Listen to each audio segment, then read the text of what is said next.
তাণ্ডব।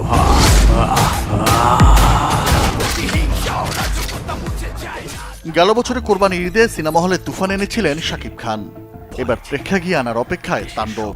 10 নম্বর মহাবিপদ সংকেত দেখাতে বলা হয়। প্রকাশ পেয়েছে শাকিব খানের বহুল প্রতীক্ষিত ছবি তাণ্ডবের ফোরকাস্ট, যেখানে ভিন্ন এক লোকে হাজির হয়েছেন দেশের শীর্ষ নায়ক।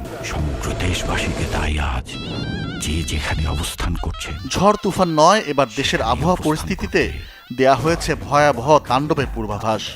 তাপমাত্রা অথবা বাতাসের গতিবেগ অস্বাভাবিক রকম বাড়তে পারে, আসতে পারে মহা বিপদ সংকেত।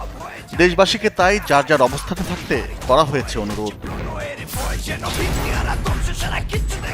তাণ্ডব ছবির 1 মিনিট 41 সেকেন্ডের পূর্বাভাসের প্রথমাংশে এমন নাটকীয়ভাবেই দেয়া হলো সতর্কবার্তা, যে ভিডিওটির পুরোটা জুড়েই ছিল রহস্যে ঘেরা।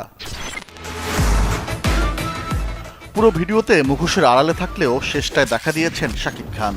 এরপরই প্রশ্ন উঠেছে, গল্পে তার চরিত্রটি আসলে কি, নায়ক নাকি ভিলেন? সে রহস্য অবশ্য রেখে দিয়েছেন পরিচালক রাহেন রাফি। ছবিতে শাকিব খানের সাথে সাবিলা নূর অভিনয় করলেও ফোরকাস্টে দেখা মিলেছে জয়া আহসানের। বন্দুক হাতে তিনি হয়েছেন শাকিব খানের মুখোমুখি। আলফাইয়ের প্রযোজনায় তাণ্ডবের সহপ্রযোজক চরকি ও SBF। নাজমুল আলম রানা, চ্যানেল 24।